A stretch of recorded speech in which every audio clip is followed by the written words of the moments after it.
Hello and welcome to the Choralosophy podcast. This is episode 223, Music as Healthcare, with Dr. Peju Simoyan. The quest to advocate for music education as a more integral part of our everyday experience from young pre-K all the way into our adult years continues here on the Choralosophy podcast. I'm excited to welcome Dr. Peju Simoyan, an addiction medicine physician with a fascinating musical journey. Growing up in a Nigerian diplomatic family, Dr. Simoyan has always held a passion for music, even with limited formal training, and later in life, she rekindled her desire for piano training. Her work took an innovative turn when she began incorporating music into group sessions at an inpatient addiction facility, where it became a powerful therapeutic tool, even inspiring patients to compose songs as part of their recovery. Together, we explore the deep connections between music, mental health, and medicine, discussing how learning and addiction share similar neural pathways, the potential of music therapy for chronic pain, and the benefits of musical training for both personal and professional development. Through our conversation, we highlight music's profound impact on mental health and personal growth, making a case for its broader integration in both medical and educational fields. This episode offers a thoughtful exploration of how music shapes minds, heals, and inspires across disciplines. You might find some advocacy material for your programs, your music programs, in your community right here. Probably way more than on this episode. A ton of that, actually, in the catalog. So tune in and have your thinking stimulated and challenged. Then weigh in yourself with your related ideas and experiences over on Facebook in the Choralosophers group or on the Substack at choralosophy.substack.com. Also, don't forget to head over to the Choralosophy shop. Link is in the show notes for your gear and merch. Are you a director new to the profession? Or are you a seasoned director who is in a new place? One of my favorite tips for generating interest in the program and to instill buy-in is to plan a trip. There are so many options. You can go to Orlando, you can go to Ireland, or you can perform in a parade or a theme park. You can even take the stage at Carnegie Hall in New York. Wherever you end up, not only will your current crew look forward to the trip, but younger students will count the days until it's their turn to go. If you have no idea where to start, connect with Kaleidoscope Adventures at mykatrip.com. Attention event organizers. Ludus is here to take your events to the next level. Imagine a ticketing platform that's not just about tickets. Ludus offers marketing, fundraising, and even volunteer management, all in one place. It's time to streamline your event management process and impress your attendees. Join the Ludus family today and unlock endless possibilities for your events. Go to ludus.com/Choralosophy and try it out now, free to you. And if you use that link, you'll get the marketing feature free to your customers as well. Underwriting and crucial support for this show comes from listeners themselves who choose to subscribe on Patreon or now on Substack. Subscribers get access to the private podcast feed as well as my Google folder full of goodies and much more. The producers on Patreon are Brian Long, Venture Studios, Jonah Clixbull, Angie Schilling, Danelle Eckert, David Kowalczyk, Kyle Peterson, Max Jackson, Michael Herron, Ryan Main, and Stephen Kathy Kakacek. All right, everybody, I am here with Dr. Peju Simoyan, who's talking to me from Pennsylvania, and this is an episode that came to me through my website as a suggested topic, and because I'm really excited about this because I don't know Peju, and so this will be a chance for us to get to know each other, but also find out why in the heck she wants to talk to us on a music director, music teacher podcast about the idea of medicine and music and its intersection, the intersections between music and health. We're going to dive into all of those things, I'm sure. So, Dr. Simoyan, welcome. Thank you so much for having me, Chris. I'm happy to be here. And so where do you want me to start from? Because there's so much I could say. Well, let's start with you first. Tell us a little bit about who you are, where you come from, what you do on a day-to-day basis, and then maybe, of course, also include why you're so interested in this music topic aligning with your medicine stuff. Yes, okay. So I am a physician. I'm an addiction medicine physician. I'm board certified in family medicine and addiction medicine. And I grew up in Nigeria, though I was born in Washington, D.C. So I grew up in a diplomatic family. My siblings and I were born in different places. So, yes. So I have spent a long time in training because I trained as a dentist before I went to Johns Hopkins for public health, a Master of Public Health degree, and eventually went to medical school. Yeah. So I spent a lot of time in training and in school residencies and all of that, and I had always had an interest in music, but I had very little musical training. I was exposed to piano as a kid, but I had less than a year of lessons really. And because when I finally got lessons in one school, I moved, and then yeah. So, but I never lost the interest. I never lost the interest. And it was only about 10 years ago that I started taking piano lessons again, and along the way, I had picked up other instruments too. And it was, for me, I wanted to find a way of incorporating my other interests. I'm also into writing and editing into my medical work, and it was a bit of a challenge, right? So in some ways, it was easier to find ways of, because I was in academic medicine, so there were opportunities to write and to get into editing, even with even non-medical writing, because of medical humanities. We had a medical humanities course in my medical training, and I was able to do some of that in my early on in my academic career. But to incorporate music into my work was a bit more of a challenge. And then eventually, I found out that um, when I was working at a facility, an inpatient addiction facility, I would run group sessions with the adolescents and the young adults. And at some point, I would talk to them about the brain, the developing brain, how their prefrontal cortex wasn't yet fully developed. And, that's why we couldn't always count on them to make the best decisions and all that. And then finally, at some point, I thought, why not incorporate music? Why not just, talk about music at the end of the talk? So I started doing that. I would bring my ukulele because, yeah, I picked up the ukulele along the way. So I would bring my ukulele and we would sing at the end of the session, and we would sing and I would play. And sometimes one of the patients, if they were musical, they might, sing and play their instrument. And there was once this young teenager who she brought her own ukulele and she had composed a song while she was there in treatment. So she shared the song with us and sang, and it was so moving and so touching. Yeah. So, and in addiction medicine, we talk a lot about the brain, different parts of the brain. And at some point I started thinking about, well, I've been thinking about it for a while, but it was like the processes that are involved in learning anything are the same processes that are involved in developing addictions. Yeah, interesting. Okay. Yeah, Yeah. yeah. Can we save that? I want to save that connection for just a second. We're going to come back to that Later. connection Okay. between learning Okay. and addiction, Mhm. because before we get too Yes. far away from that in your story, I'm interested in asking about something that I heard you say there. So, you said that you had been exposed to piano a little bit as a kid, but then you Yeah. came back to it later in life and took lessons. Mhm. And of course, one of the other things we know about the brain is that the training of music, just the process of training yourself to understand music and play music or sing music, can have an impact on the brain in the executive functioning aspect of like just decision making and looking for Mhm. Mhm. details and all Mhm. of those types of Mhm. things. So when you Yes. came back to music later in your life, what do you think it Mhm. was about taking piano lessons, for example, in your adulthood that made that such a rewarding activity for you? Why come back to it after all those years? So for me, I didn't abandon music, but I was just playing on my own, right? I So I see. would play on my own. Yeah. Yeah. So it wasn't like so I wasn't necessarily playing regularly, but when I would have the opportunity, I would, play but when you're doing things on your own, I mean, a lot of people can become really good on their own. I wasn't one of those.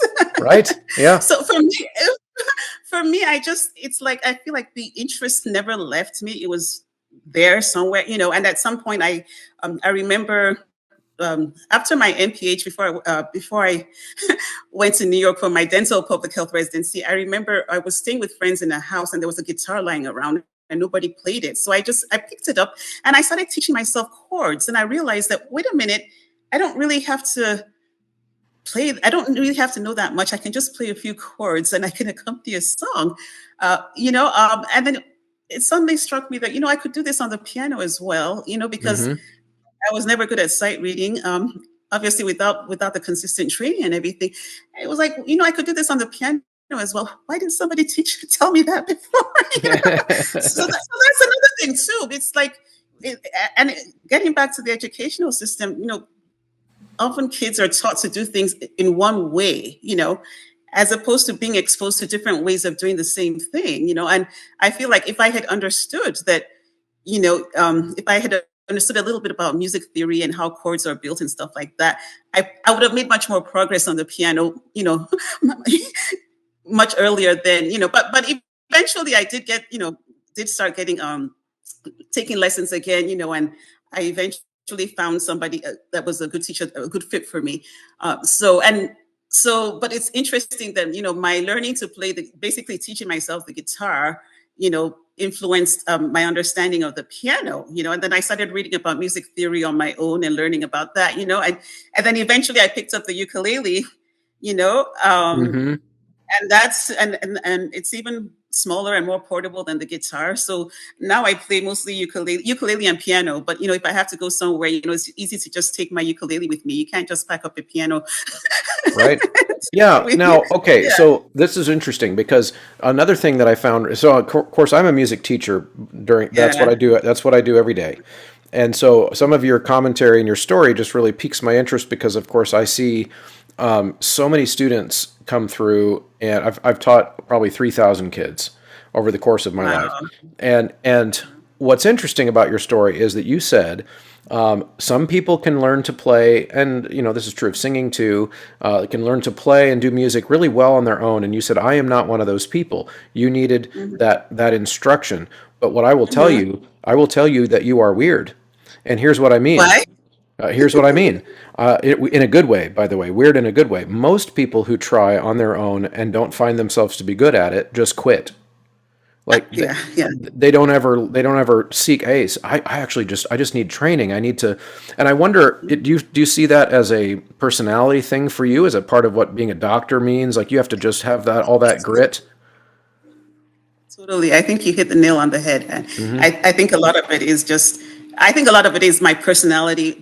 But then you also mentioned, being a doctor. So music and medicine have a lot in common, a lot more than people recognize, because Yeah. they both require a lot of discipline. you know, they Hmm. both require a lot of I mean, there's a piano piece. I really like Christmas music, so I've been working on this piano solo version of "Oh Holy Night." I've been working on it on and off for like since 2016. So that's like 8 years. Hmm. The same piece, And I remember when I first started. I remember at one point I was like, "Well, if I start in January, if I practice all year, maybe by December, maybe by Christmas, I'll be able to play it right, and then after a while I'll just leave it alone and then come back to it and back and forth and now I mean I feel like I'm never perfect, I get better and better, but then I keep working it and it's like I I sometimes wonder, why do I put myself through all of this? Yeah.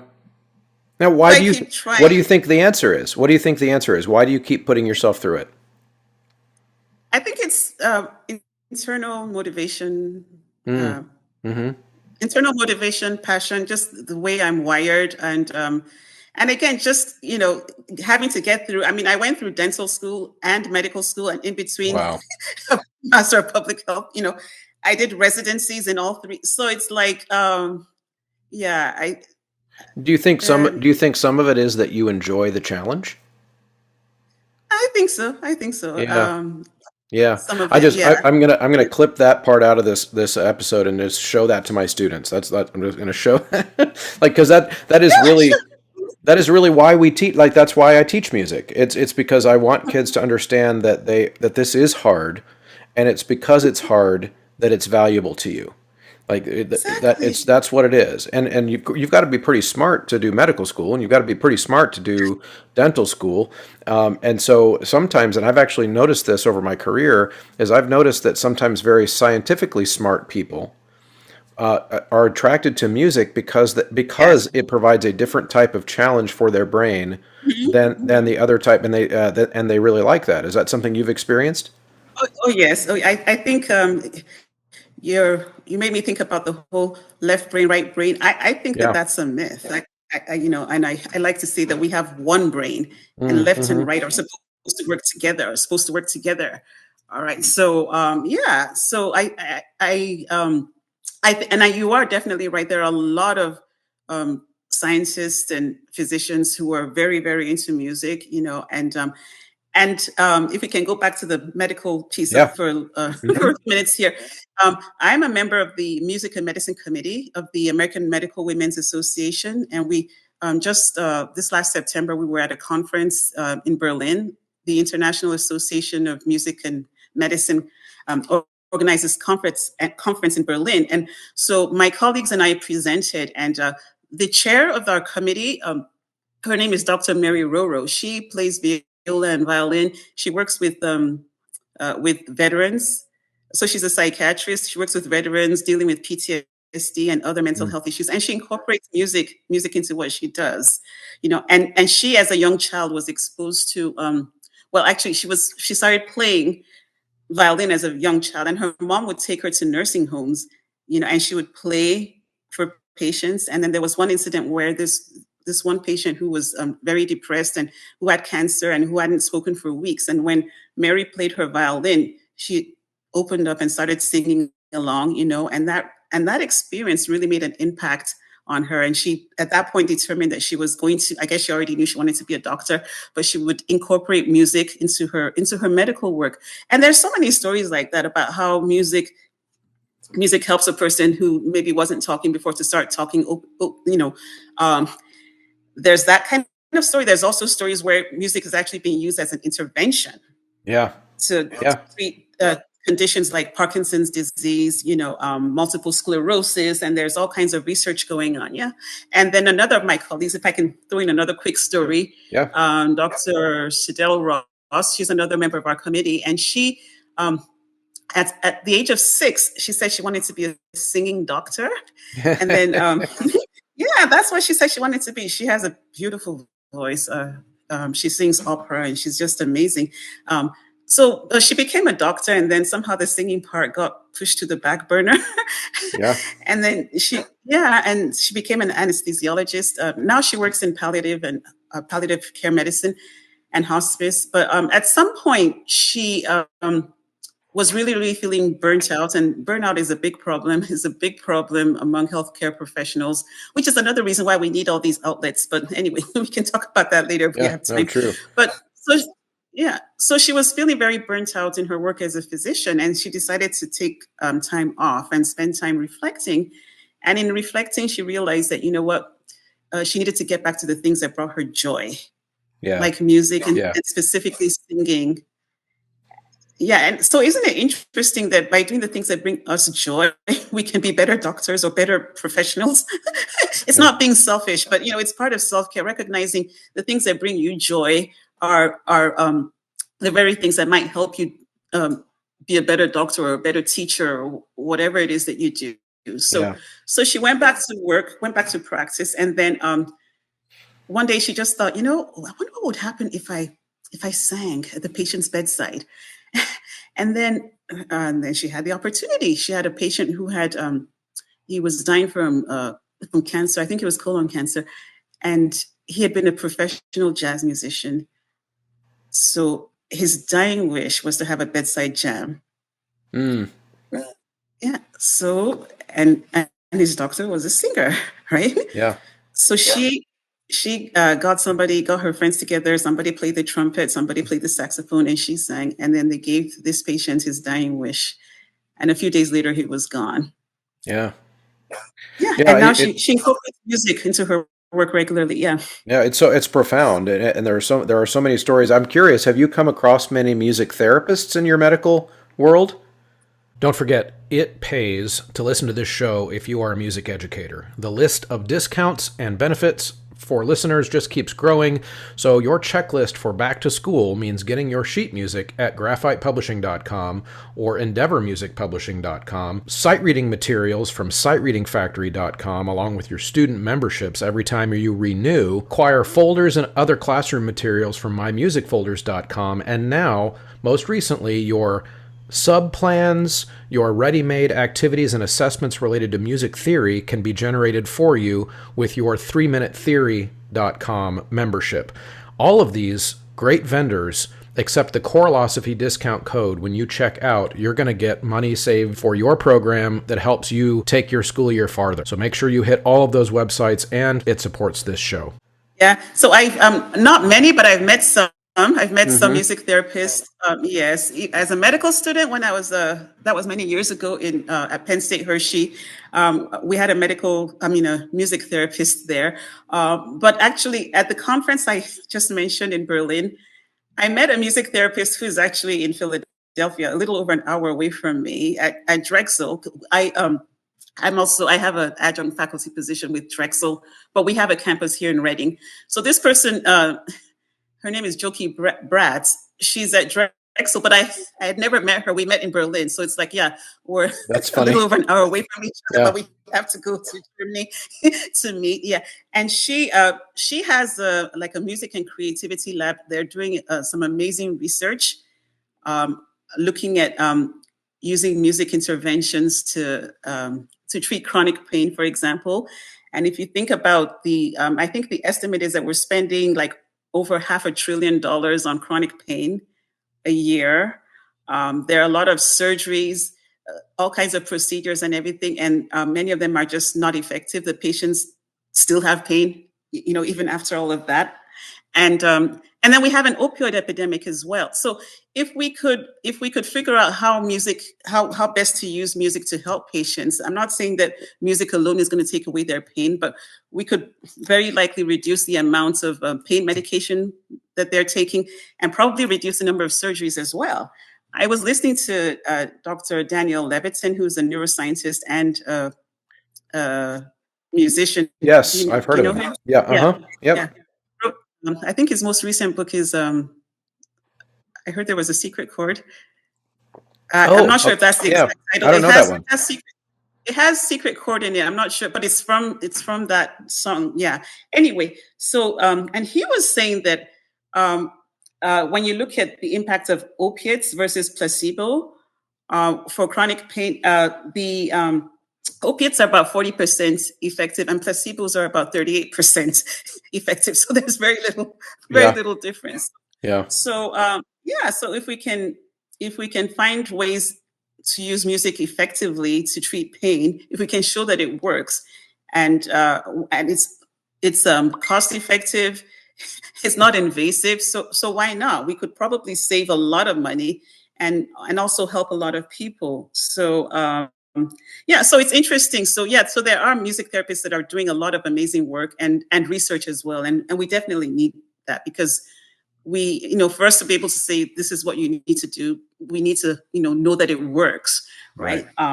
Yeah. And an interesting thing is that they also there's a systematic review that shows that it showed that music interventions did help to reduce anxiety and depression in patients with chronic pain, and reduce their pain as well. But the one interesting thing was that people who chose their music had greater benefits than those who had the researchers choose the music for them. So it's like Yeah. it That makes has sense. to be music that you exactly. Mhm. There's a difference between music that you like and you relate to versus just any kind of music. Yeah, and Yeah. music does impact the brain, so that's another reason to study music. It impacts the brain, and it impacts so many different parts of the brain. So if by studying music and its impact on the brain, we can learn more about the brain, and then I think we'll all be the better for it. Yeah, and I think it impacts so many areas of education outside of even the Oh music yes. class, Oh and yeah. and Yes. music. Of course, I'm a big advocate for more support for music education in general, but it does have impacts outside of music as well, as you've just outlined many of those examples. But since you brought up the brain, can we go back to the brain a little bit? Can we talk a little bit about what you said earlier about the connection between the processes for learning and the processes for addiction? Because I find that fascinating, and I want to know more. What does that mean? Okay. So I'm not a neuroscientist, so I can't tell you too many details of That's exactly fine. what's I'm going not on. either. But it's like we learn through repetitive behaviors, right? Mm-hmm. Right. So Mm-hmm. it's like whether you're learning to play an instrument or you know, learning to do something physical, it's by doing something repeatedly that you learn how to do it. So in the same way, with our when patients have addictions, it's like, for example, it might be that when they go to a certain place, that's when they meet their dealer, or when they meet other people who were using whatever substance it is, and then so then their brain associates being in that particular environment with the dopamine release, with getting high. And so, yeah, so they might be in recovery, they might not have used any substance for a long time, and then they might end up being in that situation. And because their brain has made that connection, you know what I mean? They end Mm-hmm. up relapsing. They end up relapsing, even though they haven't used heroin or whatever substance for a long time. But because your brain has associated being in that place with getting high, then there's a high risk. There's a high risk that the person could end up, using something, even though they may not have used any substance in years. I remember somebody saying that he had been in recovery for a long time, but he was saying that the ATM machine was his trigger, because he used to go to the ATM machine to get money to give his dealer to buy Mm. drugs from his dealer. Yeah. So yeah, Yeah. so the ATM machine was a trigger for him. So it's just there's just so many different ways in which, in which, we talk about people, places, and things. So it might be the people you're hanging out with, it might be the places, or it just might be the things.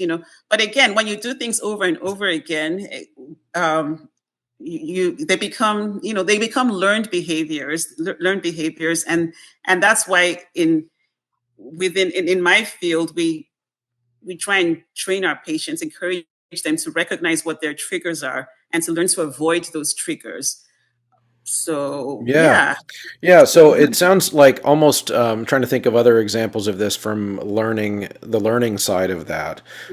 So what I'm hearing, and this is where you tell me if you think I got this wrong, but so an addicted person's brain is responding to a learned, almost like neural pathway, that when I feel this, or when I see Yeah, this, or when I am in this exactly. place, Exactly. then what I do is grab that needle, or grab that bottle, or grab that Mhm, mhm. whatever. And those are learned behaviors, in the same way that when a kid is learning math, they learn that when I see this Exactly. number with this number, I get Exactly. this number, Mhm. and I go to do. So we are Exactly. humans. As humans, we are sequential creatures that follow these little programming paths, and addiction is no different.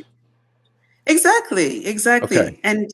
And to bring it to music, for example, again, like I said before, I'm not, I don't sight read, but I find that there are times when I'm reading, when I'm like playing a piece, and because I've played it so many times, the music is there, but I'm not really reading the music. But I'm not really reading the music, but I kind of need to have it there. And then if you take the music away, if I haven't made an effort to memorize it, if you take the music away, I'm like, I can't play, or I can't start. And but when the music is there, I start, and then I'm not reading the music. So what is it? What is it that's going on that makes me think that I need to have the music there? And once it's there, I'm not really reading it, but I'm playing the song. But then I Well, so can't. that's interesting. I might be able to help you with that, with understanding that. So that's actually a relatively common phenomenon, and in music, it has neuroscience. The neuroscience of studying the music brain has kind Yeah, of dig into that, and it actually is not all that different to what the way your brain would be functioning if you were reading something in English, that you, for example, let's say I'm thinking of like a poem. Maybe it's like a long poem, and you know the poem because you've recited it a bunch of times, but you yeah, wouldn't, that doesn't mean you would be able to memorize from memory, just recite yeah, the whole yeah, poem. You need that written down version of the poem in front of you, but because you've yeah, practiced it so many times, you're able to speak it fluently and eloquently, yeah. but Mhm. without that piece of paper in front of you, you would forget a bunch of words. That's Yeah, essentially what it sounds like you're describing with your piano music. Is you aren't reading it in the decoding sense, but yeah. you're reading it in the reminding you what comes next sense. So you are reading it, but you're not reading it in a new reader kind of way, like the sight reading kind of way. Does that make Mhm, sense? mhm. It does make sense, even though, to be honest, there are times when I'm not even really looking at all. I'm just, Yeah. That's the So I parts you think have it's memorized. Yeah. hard. It's relatively normal, I guess, is what I'm telling you. That's Yeah. relatively normal for musicians. Yeah, and then also another thing I noticed is that if I'm playing, I make a mistake. Now I'm learning to not always like stop and go back to the beginning when I make a mistake, Yeah, because another thing is that you need to learn to just deal with your mistakes and move on, right? Just like in real life, Mm-hmm. Mm-hmm.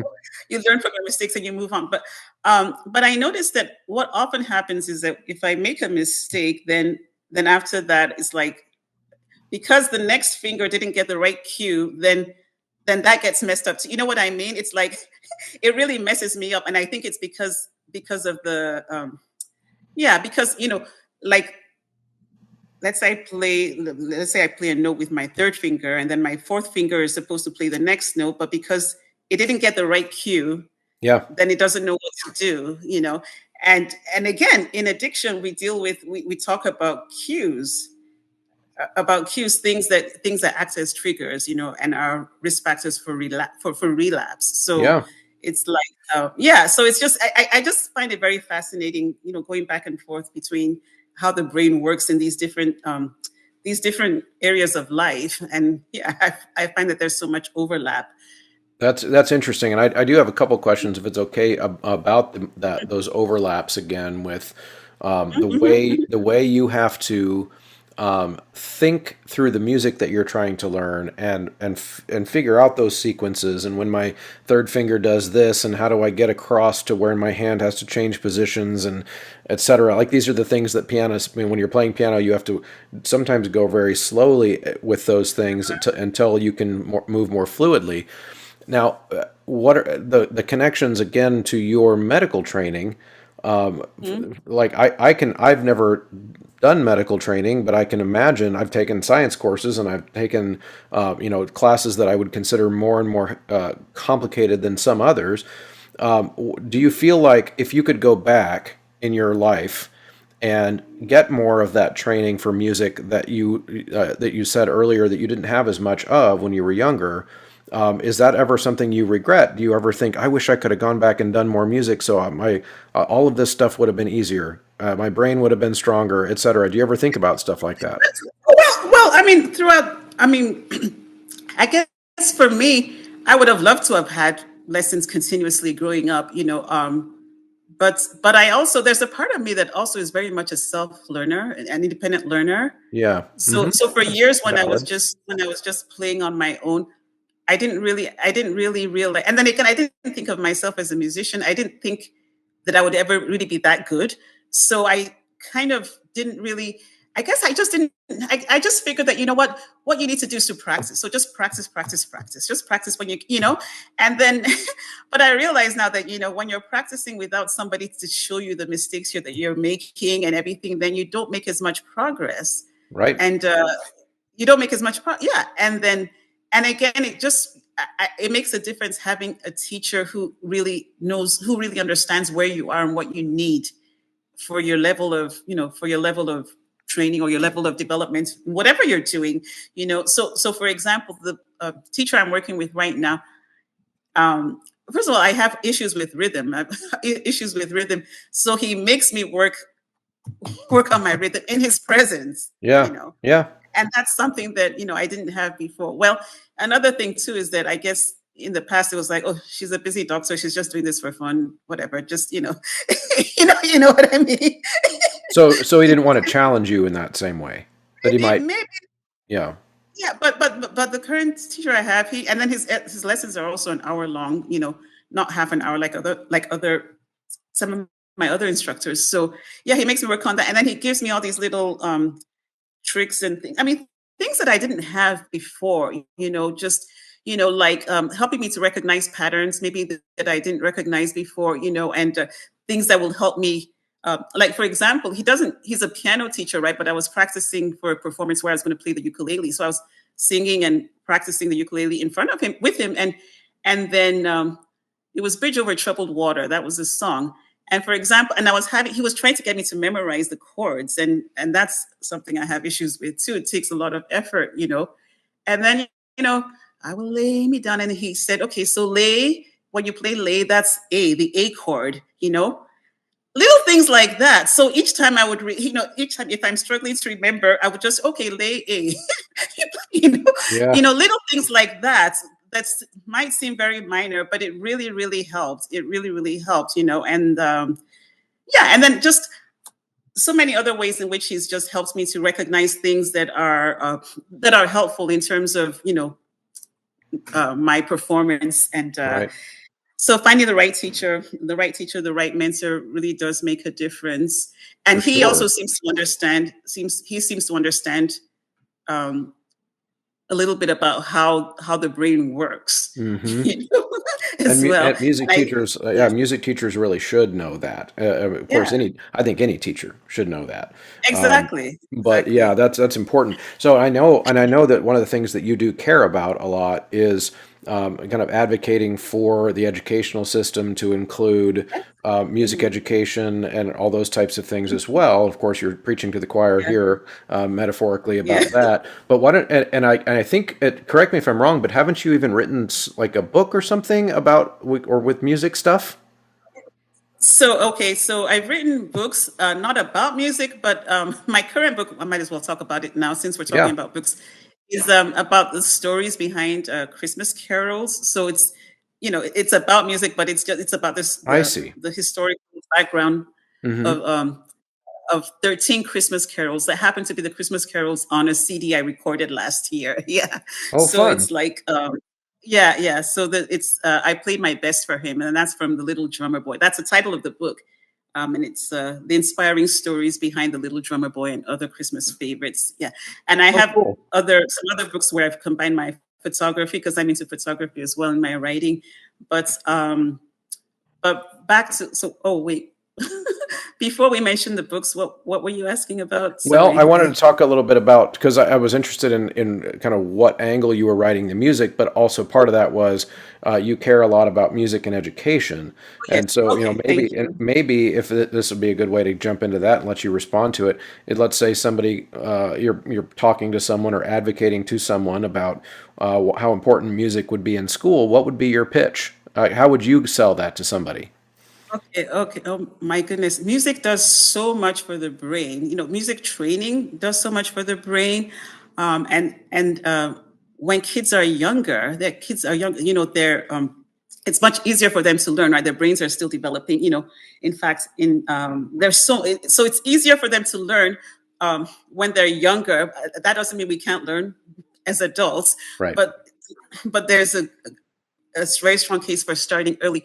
But if you think about a kid, and I know I'm preaching to the choir, like you said, a kid who's learning to play the piano, you're using your fingers, maybe using your feet for the pedals. So think about and then so think about hand-eye coordination, hand-eye foot coordination. Um, there's all that going on. Even learning music theory, you're learning languages, all the terminology in music. Hmm. All the fancy terminology. So that's learning language. If you're playing in a band, that's teamwork. You're also developing listening skills, which, by the way, helps in my field, my profession. Who doesn't want a doctor who's a good listener? So there's all these things that are going on at the same time. It helps kids to develop in so many different ways. And but the one that's maybe not so obvious that I like to talk about is for example, music is very mathematical, and I mentioned earlier that I have issues with with rhythm and timing when I'm playing, but music is very mathematical, and you might have a kid who is in math class and struggling with fractions, but maybe that kid is musical, and maybe that kid, when it comes to music, rhythm and everything, just come very, very naturally. So, wouldn't it be nice to explain fractions using musical examples, since that's what the kid understands? Hmm. So, Hmm. that, so that's just one example. I think instead of just teaching things like as if everybody's brain works the same way, we need to learn. I think we need to teach the way the kids learn, and the way adapt to the way their brains function, and the way that will help them understand things better. Right. And Well, yeah, no, I was going to say I can give you an example. The yeah, people, most of my audience just listens to the audio, so they won't see what I'm doing with my fingers. But yeah.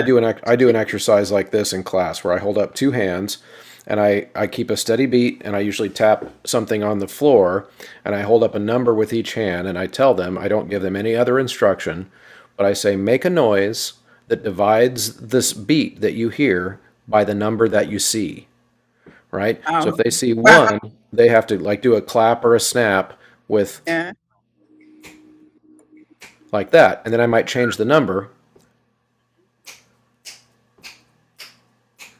and for a while, usually they don't get it right away because Yeah. even music kids are thinking like, well, do you mean eighth notes? And I'm like, well, I don't want you to think about it like that. I want you to just think Yeah. Just, divide it by two, and it needs to mhm. be and so then let's say they might go like, but Yeah. are you dividing it by equally by two? Is it 50%, Yeah. 50%? And they're like, no. And so then they start to think about it of that. And then I might go three. And then they finally, right? And then when I get really fancy as they get better at it, I might have, all right, this half of the room, you're going to read this number. And this half of the room, you're going to read this number. And now they're dividing by different numbers. And so that's an example of exactly what you're talking about, where they are doing fractions, but they're doing Yeah. fractions in their head in real time rather than on paper, which is very valuable Exactly. for their brain and for their mathematical understanding. Exactly. Exactly. Yeah.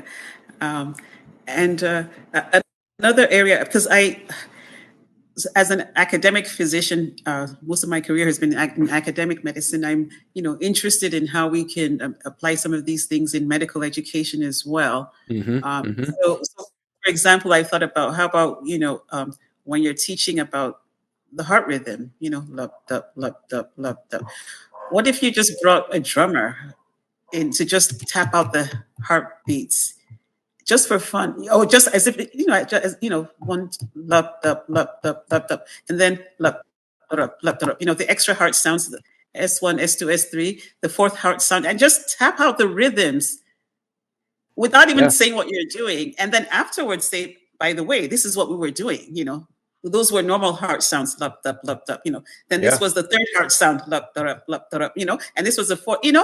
Why not do that? Yeah. There's so many ways in which yeah, music could be incorporated into education at all levels, even medical education. Well, yeah. I mean, Yeah. don't they? Uh, there isn't the term like, isn't there a term for an irregular heartbeat, like arrhythmia or something? Arrhythmia, yeah, Yeah. Well, arrhythmia, that just means without rhythm. Like, irregular rhythm, yeah, yeah. irregular rhythm. Yeah. And so to me, yeah, that's a great idea. I mean, you're teaching essentially the doctors at that point that what they're really listening for is they're listening for a regular rhythm. And that is a musical skill. Exactly, Yeah. exactly, Yeah. exactly. That's interesting.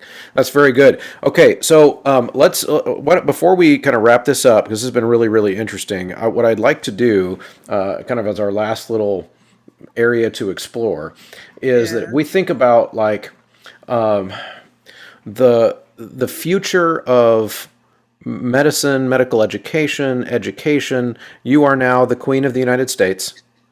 Okay, queen. you are the Queen, and you get to decide how all of these things go together in our education system. What would be the things that you would advocate for, and that may be different than what you see in the world around you now? In other words, like I'm giving you a blank check here to do whatever you want to do with kids and with music education, etc. What are we doing?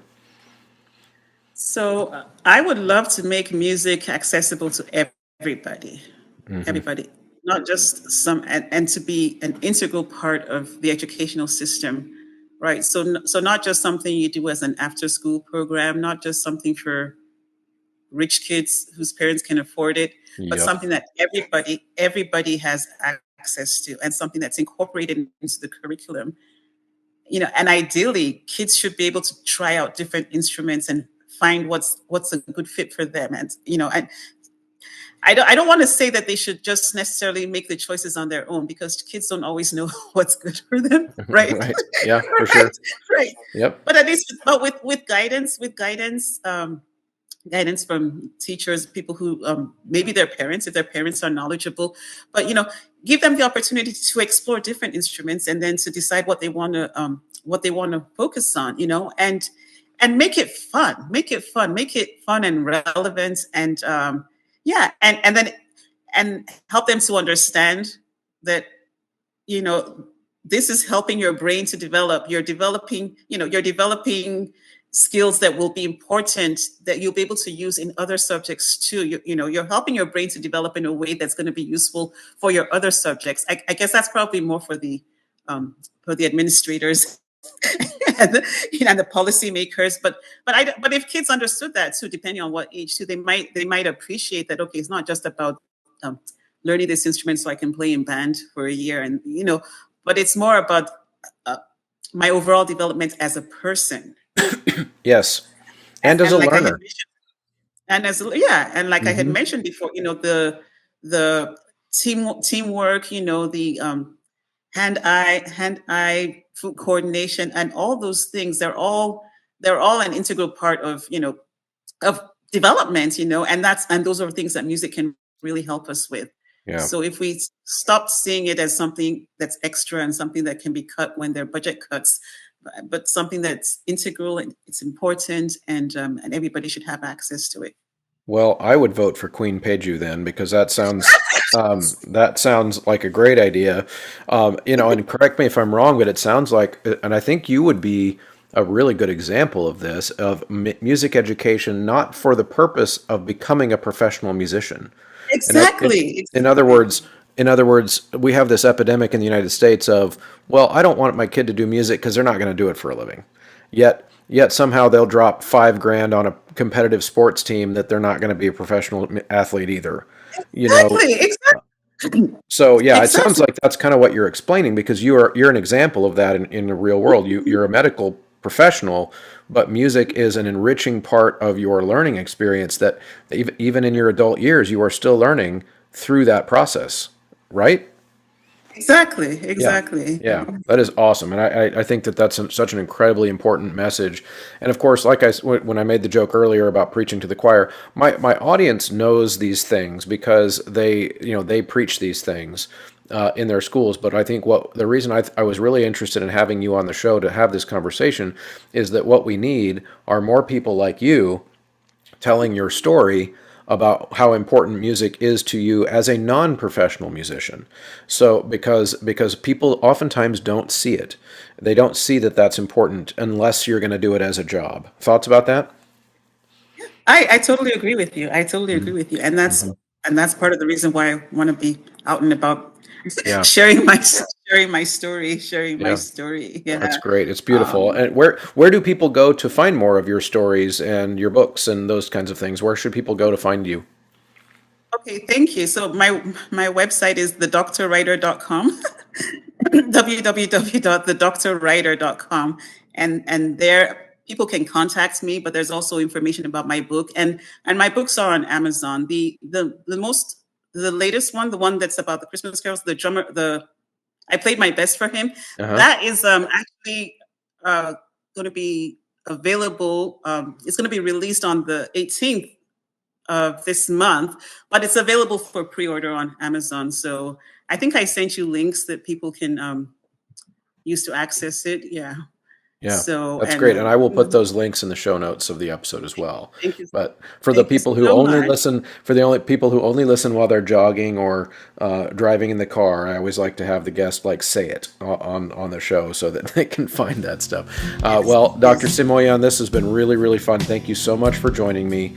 And I think people are going to find this really refreshing. Thank you. It's been my pleasure. This was great. So thank you so much for having me. Of course. Thank you, as always, for sticking around to the end of an episode.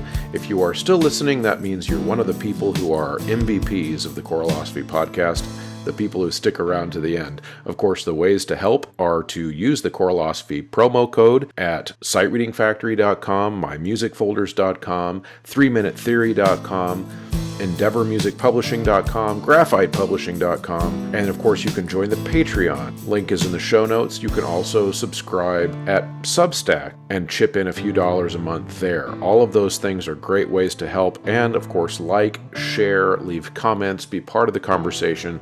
That's what this is all about. See you guys next time.